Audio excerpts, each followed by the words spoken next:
आज आए आंकड़ों ने उन लोगों के मुंह पर ताले लगा दिए हैं जो पिछले 3 महीनों से भारत की ग्रोथ पर सवाल उठा रहे थे और कह रहे थे कि भारत की ग्रोथ रेट इस साल अपना प्रोजेक्शन पास नहीं कर पाएगी। लेकिन भारत के गिरते एक्सपोर्ट को संभाला है इंजीनियरिंग और एनर्जी के अलावा गारमेंट एक्सपोर्ट ने।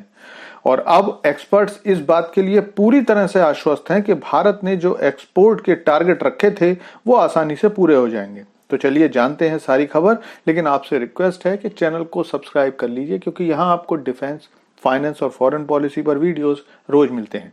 तो दोस्तों, पिछले 2-3 महीनों से भारत के एक्सपोर्ट और ट्रेड को लेकर ये खबरें फैलाई जा रही थी कि भारत की ग्रोथ अब कम होने लगी है। सरकार ने इसके लिए कई बार अपना पक्ष रखा, लेकिन इस तरह का नैरेटिव बनाने की कोशिश होती रही। लेकिन अब जो आंकड़े आ रहे हैं उनसे पता चल रहा है कि सरकार के प्रयासों से भारत के एक्सपोर्ट्स $800 बिलियन तक पहुंच जाएंगे। दरअसल सरकार ने अपने आंकड़े प्रस्तुत किए हैं जिनके अनुसार अक्टूबर में भारत का एक्सपोर्ट 19% तक बढ़ा है। जो आंकड़े सामने आए हैं उनके अनुसार डेटा मर्चेंडाइज एक्सपोर्ट में 17% की और सर्विस एक्सपोर्ट्स में 21% की भारी वृद्धि देखी गई है। और इसके बाद जो सरकार थोड़ा बैकफुट पर आ गई थी उसका कहना है कि वो इस साल के अपने एक्सपोर्ट टारगेट 800 बिलियन को आसानी से प्राप्त कर लेगी।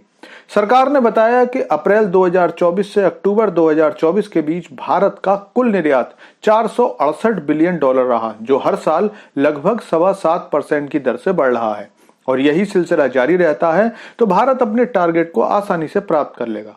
लेकिन अब सवाल उठता है कि इस समय में कौन से ऐसे सेक्टर हैं जो भारत का एक्सपोर्ट टारगेट पूरा करने वाले हैं। तो मैं आपको बताऊं कि इंजीनियरिंग सामान के निर्यात में 39% की रिकॉर्ड वृद्धि दर्ज की गई है, जबकि इलेक्ट्रॉनिक्स के एक्सपोर्ट में भी 45% की वृद्धि दर्ज की गई है। लेकिन दो ऐसे सेक्टर्स जिन्होंने भारत को एक्सपोर्ट्स का सबसे बड़ा हिस्सा दिया है वो है एनर्जी प्रोडक्ट्स और गारमेंट प्रोडक्ट्स।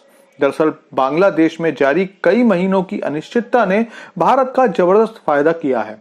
अब तक भारत बांग्लादेश की मदद के लिए सस्ती दर पर कॉटन बांग्लादेश भेजता था। भारत की गारमेंट इंडस्ट्री भी बांग्लादेश से ही अपना माल बनवाती थी। लेकिन शेख हसीना सरकार जाने के बाद भारत ने तो अपने ऑर्डर कैंसिल किए ही, साथ ही बहुत सारे बड़े बड़े ब्रांड्स भी भारत में अपना माल बनवाने लगे। इसमें बिहार और साउथ के त्रिपुर ने पूरा खेल ही पलट कर रख दिया, जिसके कारण भारत के गवर्नमेंट एक्सपोर्ट में 35% की वृद्धि हुई है, जो बहुत बड़ी बात है। इसके अलावा भारत रूस से जो सस्ता तेल खरीद रहा है उसका भी बहुत बड़ा योगदान है। भारत अपनी जरूरत का 40% ऑयल रूस से आयात कर रहा है, जिसके बाद भारत रूस का दूसरा सबसे बड़ा आयातक देश बन गया है।